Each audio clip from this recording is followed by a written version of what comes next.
इस video series में हम जो सर्किल चैप्टर है जेई मेंस का और जेई एडवांस का, इस चैप्टर को हम कंप्लीट पढ़ेंगे। ठीक है, पूरा स्टार्टिंग से लेकर के एडवांस तक पूरा कंप्लीट चैप्टर पढ़ेंगे। ठीक है, तो सबसे पहले सर्किल को स्टार्ट करते हैं इसका बेसिक डेफिनेशन से।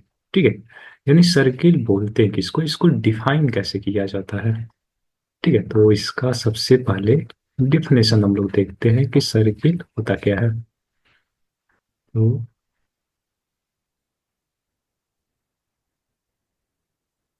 ठीक है, तो मान लो कि अपना ये जो प्लेन है, इस प्लेन में कोई एक पॉइंट फिक्स कर देते हैं। ठीक है, ये पॉइंट लिया और इसको फिक्स कर दिया। अब इस पॉइंट से मान लो एक फिक्स दूरी पे, इस पॉइंट से एक फिक्स डिस्टेंस पर कोई हमें एक पॉइंट लेना है। तो मान लेते हैं कि इस पॉइंट से हमने आर डिस्टेंस पर गया और इधर एक पॉइंट ले लिया। सिमिलरली इस पॉइंट से हम आर डिस्टेंस पर इधर भी दूसरा पॉइंट ले सकते हैं, ये ऐसे। सिमिलरली ये जो फिक्स पॉइंट है, यहाँ से आर डिस्टेंस पर इधर भी एक पॉइंट ले सकते हैं। ठीक है, इससे आर डिस्टेंस पर इधर भी एक पॉइंट ले सकते हैं। तो अगर ऐसे ध्यान से देखा जाए तो ये जो फिक्स पॉइंट है, इस फिक्स पॉइंट से हम आर डिस्टेंस पर ऐसे इनफाइनाइट नंबर ऑफ पॉइंट ले सकते हैं। ठीक है, ऐसे इनफाइनाइट नंबर ऑफ पॉइंट्स को ले सकते हैं। ठीक है, तो ये जितने भी इनफाइनाइट नंबर ऑफ पॉइंट्स हैं जो एक फिक्स पॉइंट से आर डिस्टेंस पर है, इन्हीं पॉइंट का जो कलेक्शन होता है, एक जो सेट बनेगा, कलेक्शन होगा, उसी सेट को हम सर्किल बोलते हैं। ठीक है, तो सर्किल को हम ऐसे डिफाइन कर सकते हैं। पहला ये हो जाएगा कि सर्किल जो होता है यह है set of points which are at a fixed distance, एक कांस्टेंट डिस्टेंस आर पे है, और कहाँ से, एक फिक्स पॉइंट से। ठीक है, यानी set of points which are at a fixed distance from a fixed point. ठीक है, तो सर्किल को एक हम ऐसे डिफाइन कर सकते हैं। या फिर दूसरा, अगर ऐसे ध्यान से देखा जाए तो मान लेते हैं कि यह पॉइंट है, और इस पॉइंट को, ये जो फिक्स वाला पॉइंट है, इससे आर डिस्टेंस पर मूव करा देते हैं। तो आर डिस्टेंस पर अगर मूव कराएंगे तो ये सारे पॉइंट होंगे। ठीक है, ऐसे ही इसी पाथ पर मूव करेगा, ये जो भी यहाँ पर पाथ है, इस पाथ पर अगर इसको मूव करा दें, तो ये जो पाथ होगा ये हमेशा एक फिक्स पॉइंट से, मतलब ये जो पॉइंट होगा इस पाथ पर मूव करेगा, तो इस फिक्स पॉइंट से हमेशा एक कांस्टेंट डिस्टेंस पर होगा। ठीक है, तो हम दूसरा डिफिनेशन ऐसे करते हैं कि एक ऐसी पॉइंट का लोकस या फिर पाथ, लोकस या फिर पाथ जो एक फिक्स पॉइंट से हमेशा एक फिक्स डिस्टेंस पर हो। जैसे ये जो पॉइंट है, अगर इसको इस पाथ पर मूव कराया जाएगा, इसका ये जो लोकस होगा इस पॉइंट का, ये हमेशा क्या होगा, एक फिक्स पॉइंट से एक कांस्टेंट कांस्टेंट डिस्टेंस पर हमेशा होगा। ठीक है, तो दूसरा ये होता है locus of A point which moves such that its distance from a fixed point is always constant। एक फिक्स पॉइंट से जो इसका डिस्टेंस है हमेशा कांस्टेंट होना चाहिए। ठीक है, यानी ये पॉइंट इस प्लेन में ऐसे मूव करना चाहिए, ये मान लेते हैं फिक्स पॉइंट है, और कोई एक पॉइंट है, ये प्लेन में ऐसे मूव करना चाहिए कि इसका इस फिक्स पॉइंट से जो डिस्टेंस है वो हमेशा सेम हो। कहीं पर भी चले जाएंगे, डिस्टेंस हमेशा सेम होना चाहिए। तो ये इस पॉइंट का ये जो पाथ है, ये जो पाथ इसने ट्रेस किया है, इसी पाथ को हम इस पॉइंट का लोकस बोलेंगे, और ये जो पाथ है इसको हम सर्किल नाम देते हैं। ठीक है, इस पाथ को हम सर्किल बोलते हैं। तो पहला डेफिनेशन ये था सेट ऑफ पॉइंट, और दूसरा डेफिनेशन ये हो जाएगा, बता देते हैं।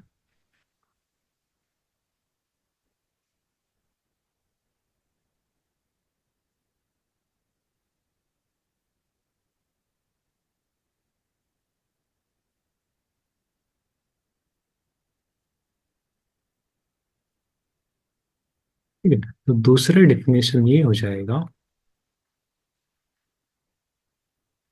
locus of a point which moves in a plane such that its distance from a fixed point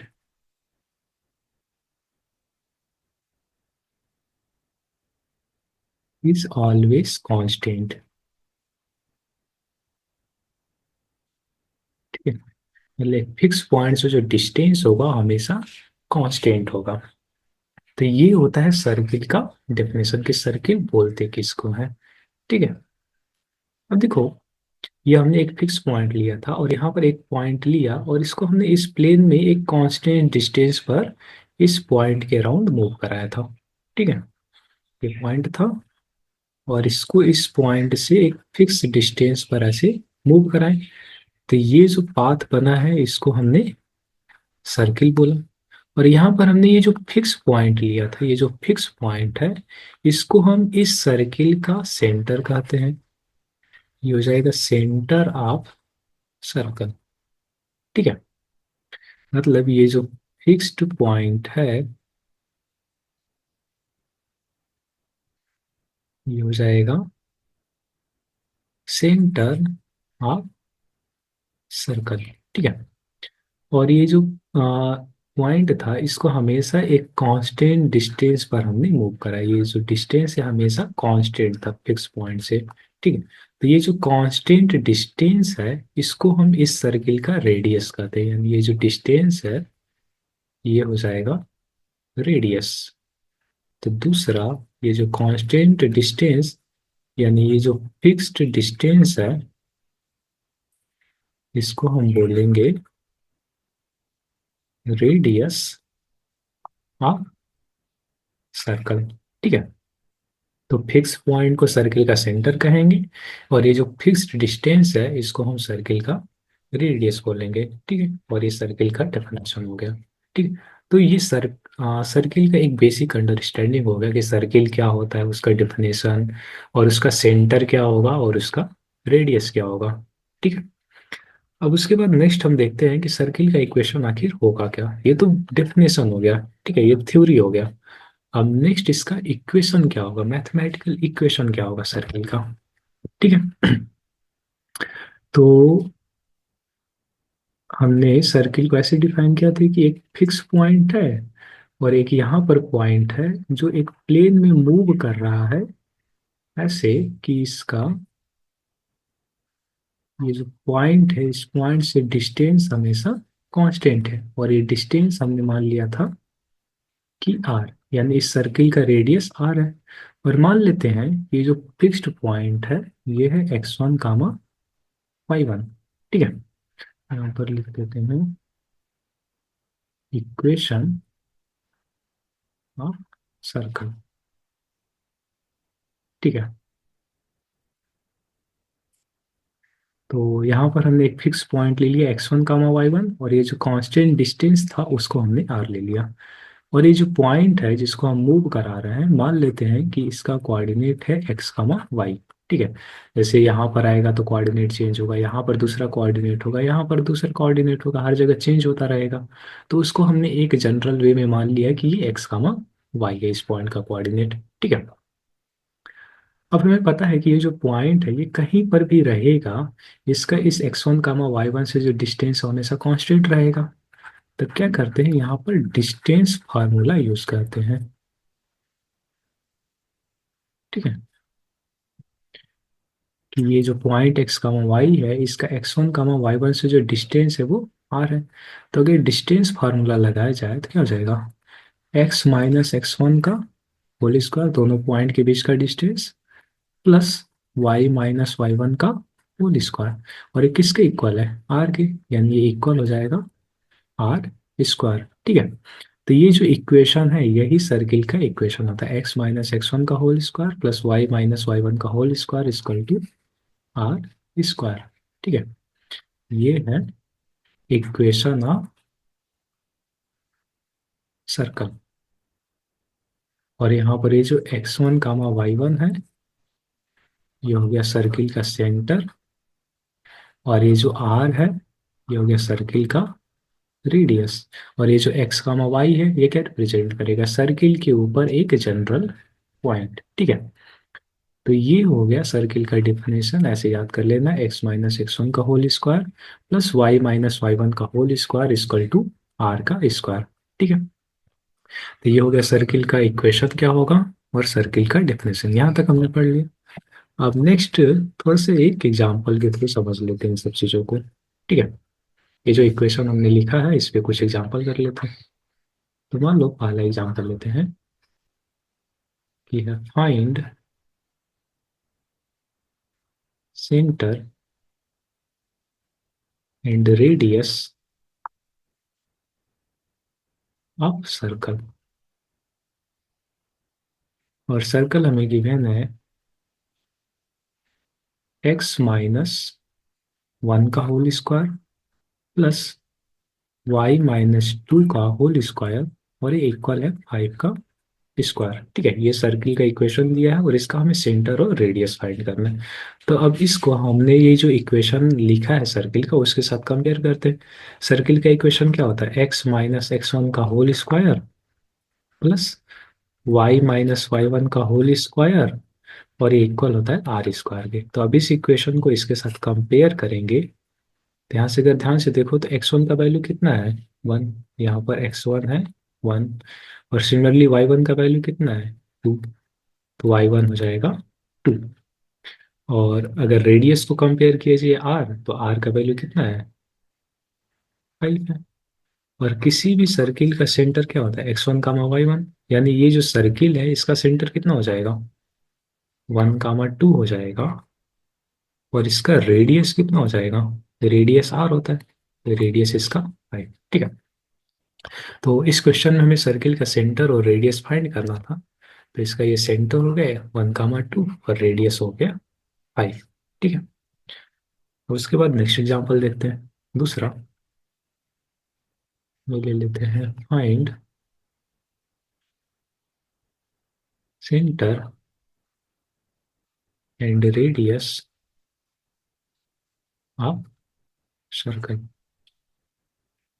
circle का इक्वेशन दिया है एक्स प्लस वन का होल स्क्वायर प्लस का वाई माइनस टू का होल स्क्वायर और ये इक्वल है 25 के। ठीक है, इस सर्किल का हमें इक्वेशन सेंटर और रेडियस फाइंड करना है। तो सबसे पहले जनरल इक्वेशन लिख लेते हैं, जो हमने अभी सर्किल का इक्वेशन लिखा था।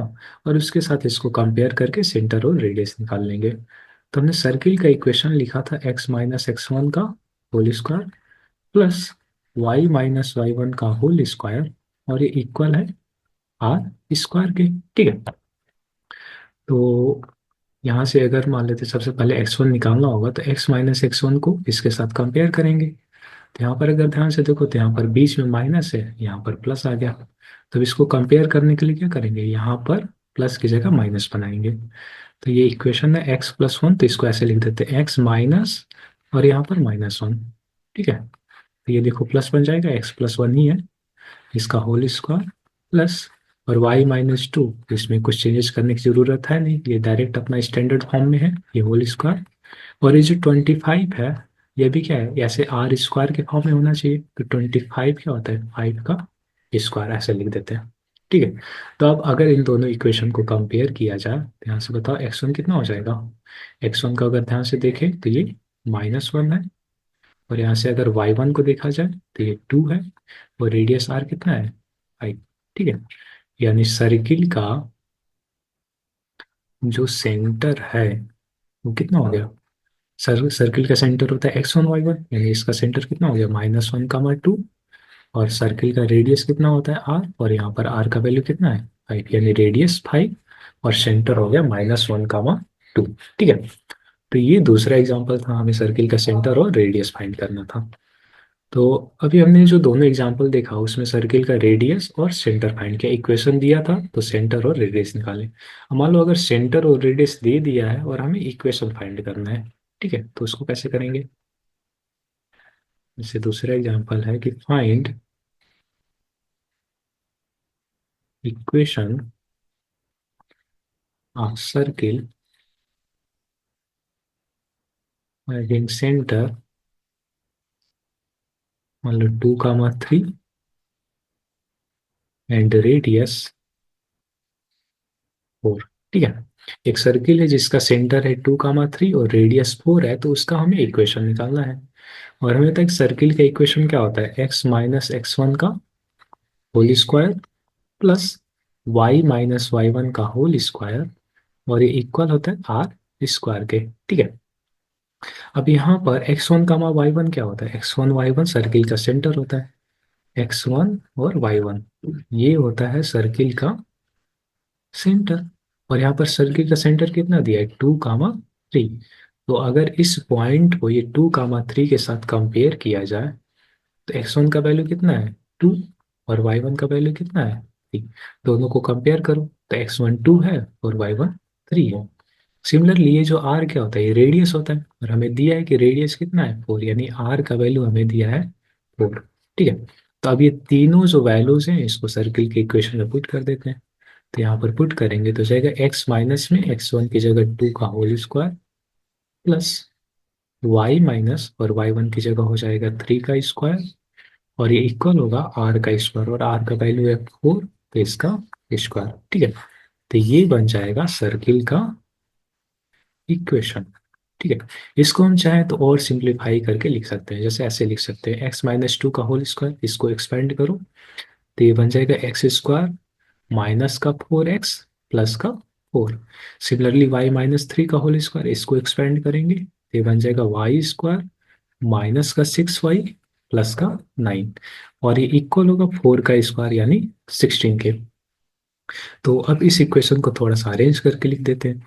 तो सबसे पहले लिख दिया x square plus y square, और यहाँ पर हो जाएगा -4x है, ये -4x, और यहाँ पर माइनस का 6y। ठीक है, और ये 9 और ये 4, और ये 4 और ये 9, ये कितना बन जाएगा 13, इधर प्लस का 13, और ये जो 16 है इसको इधर लेके आएंगे तो -16 इक्वल टू 0। ठीक है, तो ये पूरा बन जाएगा final x square plus y square minus का 4x माइनस का 6y, और 13 में से 16 को माइनस करेंगे तो -3 इक्वल टू 0।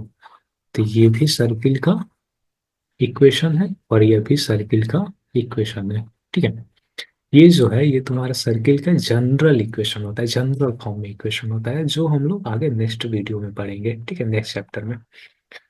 तो अभी तक हमने पढ़ा कि सर्किल का डेफिनेशन क्या होता है, उसका इक्वेशन क्या होगा, और अगर इक्वेशन दिया है तो सेंटर और रेडियस कैसे फाइंड करना है। ठीक है, और अगर सेंटर और रेडियस दिया है तो इक्वेशन कैसे फाइंड करना है। इतनी सारी चीजें हमने पढ़ी। एक दो एग्जांपल और कर लेते हैं। मान लो हमें फाइंड करना है, फाइंड डिस्टेंस बिटवीन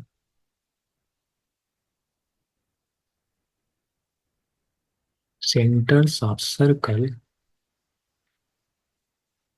ठीक है, पहला सर्किल मान लो है x - 1 का होल स्क्वायर प्लस y - 2 का होल स्क्वायर इक्वल टू 25, और दूसरा सर्किल दिया है x - 1 का होल स्क्वायर प्लस y - 5 का होल स्क्वायर, और ये इक्वल है 10 के। ठीक है, ये दो सर्किल हमें गिवन है, और इन सर्किल्स का जो सेंटर है उनके बीच का डिस्टेंस निकालना है। दो सर्किल है, दोनों के सेंटर के बीच का डिस्टेंस निकालना है। ठीक है, तो सबसे पहले इनके सेंटर के बीच का डिस्टेंस अगर निकालना है तो दोनों सर्किल का सेंटर पता होना चाहिए। तो जल्दी से दोनों का सेंटर लिख लेते हैं। तो ये वाला जो सर्किल है इसका सेंटर कितना हो जाएगा, ध्यान से देखो तो ये 1, 2, यहाँ पर x1 का वैल्यू 1 और y1 का वैल्यू है 2।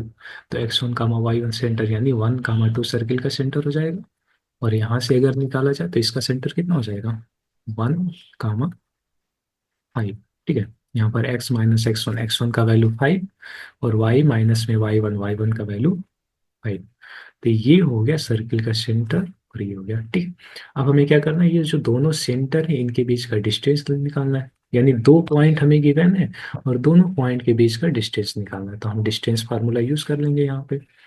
तो इन दोनों पॉइंट के बीच का जो डिस्टेंस है कितना हो जाएगा, रूट में x1 माइनस में x2, x1 1 और माइनस में x2 1, इस पूरे का whole square plus y1 minus में y2 का होल स्क्वायर, y1 2 और माइनस में y2 यानी 5 का होल स्क्वायर, ये डिस्टेंस फार्मूला होता है।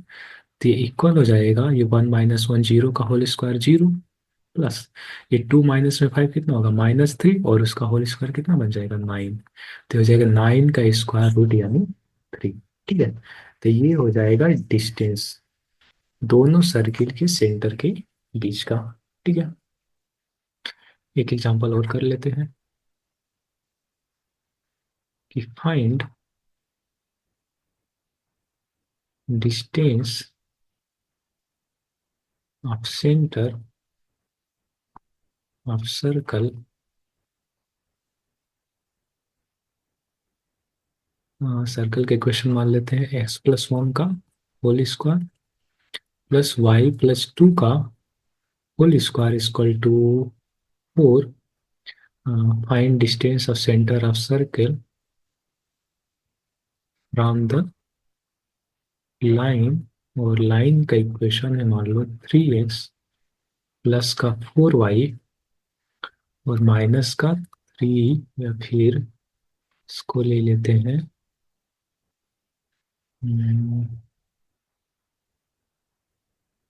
-4 इक्वल टू 0। ठीक है, हमें क्या करना है, इस सर्किल का जो सेंटर है उसके सेंटर का इस लाइन से डिस्टेंस निकालना है। ठीक है, तो सेंटर का डिस्टेंस निकालना है इस लाइन से।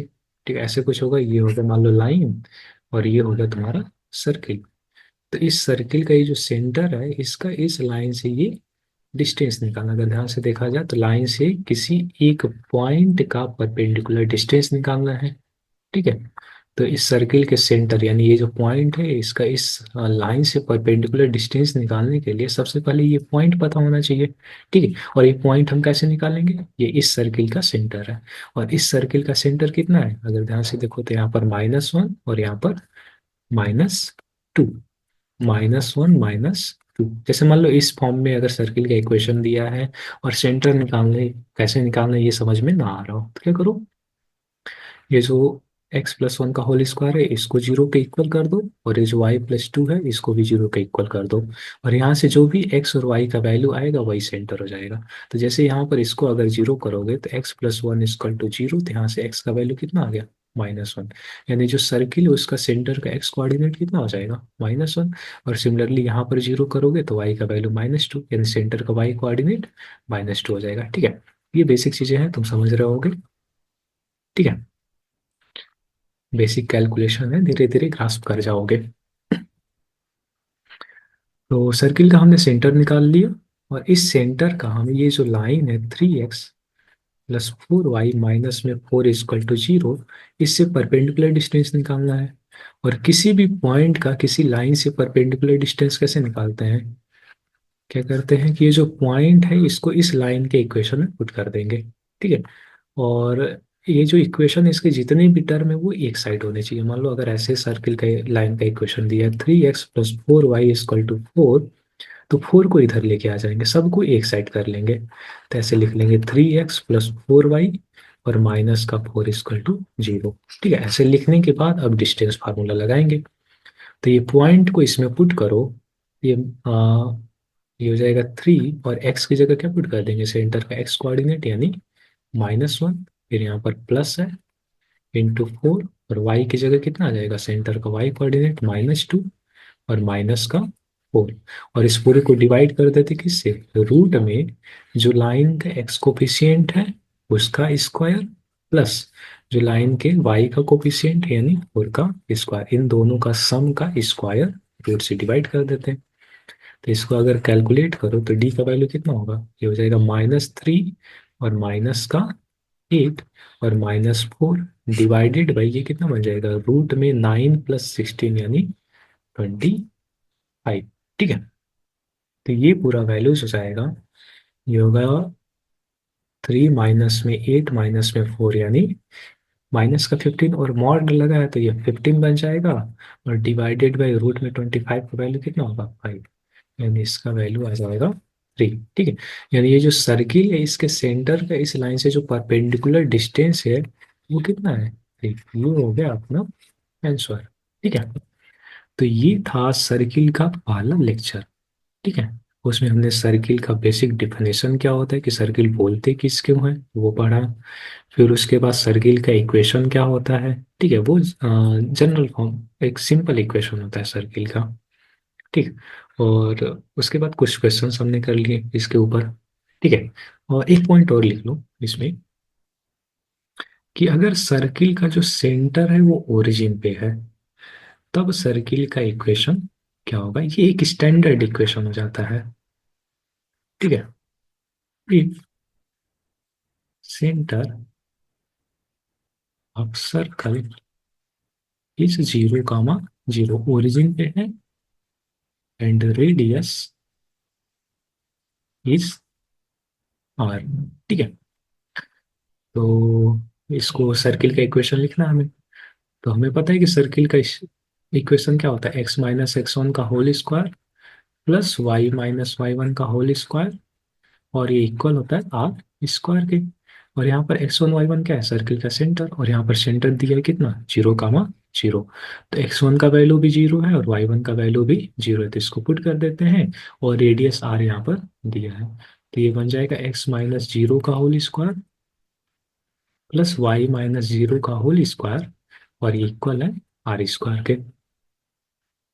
ठीक है, तो यहाँ से सर्किल का इक्वेशन क्या आ जाएगा, x square plus y square, और ये इक्वल होगा आर स्क्वायर के। ठीक है, तो ये हो गया सर्किल का इक्वेशन अगर सर्किल का जो सेंटर है वो ओरिजिन पे है। ठीक है, तो अगर जहां पर भी ऐसा लिखा हो x square plus y square equal to r square, तो ये समझ जाना है कि ये सर्किल का इक्वेशन है और सर्किल का सेंटर ओरिजिन पे है। जैसे मान लो अगर ये दिया है कि फाइंड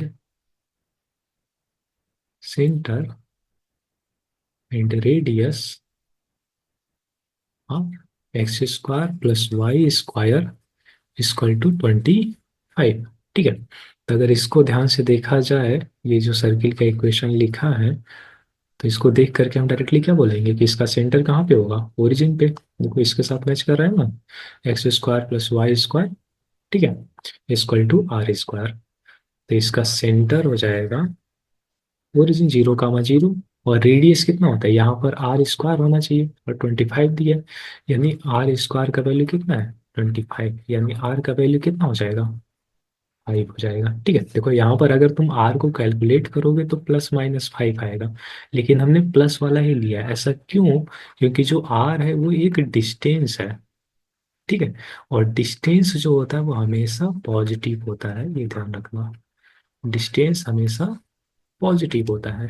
ठीक है, तो डिस्टेंस हमेशा पॉजिटिव होता है, तो इसलिए हमने आर का वैल्यू 5 लिया है, ना कि -5। ठीक है, तो अगर ऐसे कभी भी इक्वेशन दिया हो तो डायरेक्टली समझ जाओ कि सर्किल का सेंटर ओरिजिन है और रेडियस निकालो। जैसे मान लो एक और एग्जांपल कर लेते हैं ऐसे कि find distance of centre of circle x square plus y square equal to 25 from the line 3x plus 4y plus का 5 इक्वल टू 0। ठीक है, इस लाइन से हमें इस सर्किल के सेंटर का डिस्टेंस निकालना है। ठीक, मतलब ये सर्किल दिया है जिसका सेंटर और एक लाइन है, तो सेंटर का इस लाइन से ये डिस्टेंस निकालना है। ठीक है, यानी एक पॉइंट का एक लाइन से डिस्टेंस निकालना है, तो इसके लिए क्या करेंगे, सबसे पहले ये पॉइंट निकालना पड़ेगा यानी सर्किल का सेंटर, और सर्किल का ये इक्वेशन है यानी इसका सेंटर कहाँ पे होना चाहिए, ओरिजिन यानी 0, 0। तो सर्किल का सेंटर हो गया 0, 0, और लाइन का इक्वेशन हमें दिया ही है 3x plus 4y plus 5 equal to 0। तो क्या करेंगे, यहाँ पर डिस्टेंस फार्मूला लगा करके ये डिस्टेंस कैलकुलेट कर लेंगे। ठीक है, तो ये डिस्टेंस अगर d निकालना है तो क्या करेंगे, पॉइंट को लाइन के इक्वेशन में पुट कर दो, तो ये हो जाएगा 3x की जगह 0 प्लस 4y की जगह 0, और प्लस का 5 और डिवाइडेड बाई रूट में क्या होगा, एक्स के कोफिशिएंट का स्क्वायर 3 स्क्वायर प्लस वाई के कोफिशिएंट का स्क्वायर यानी 4 स्क्वायर पूरे का स्क्वायर रूट। तो यहाँ से डिस्टेंस कितना हो जाएगा, ऊपर बन जाएगा 5 और नीचे आ जाएगा 5। इस पूरे का वैल्यू 1, यानी यहाँ पर डिस्टेंस का वैल्यू आ जाएगा 1। ये हो जाएगा अपना आंसर। यानी इस सर्किल के, ये जो हमें सर्किल गिवन है, इसके सेंटर का इस लाइन से जो डिस्टेंस है वो कितना है, 1 है। 1 यूनिट डिस्टेंस पर इसका सेंटर लाई करेगा। ठीक है, तो ये हो गया अपना पहला लेक्चर। ठीक है, जो अब बाकी दूसरा लेक्चर है उसमें सर्किल का जनरल इक्वेशन पढ़ेंगे। ठीक है, उसको डिराइव करेंगे, उसके बारे में समझेंगे। ठीक है, तो इस वीडियो के लिए इतना ही, बाकी अब आगे नेक्स्ट वीडियो में। ठीक है, थैंक यू।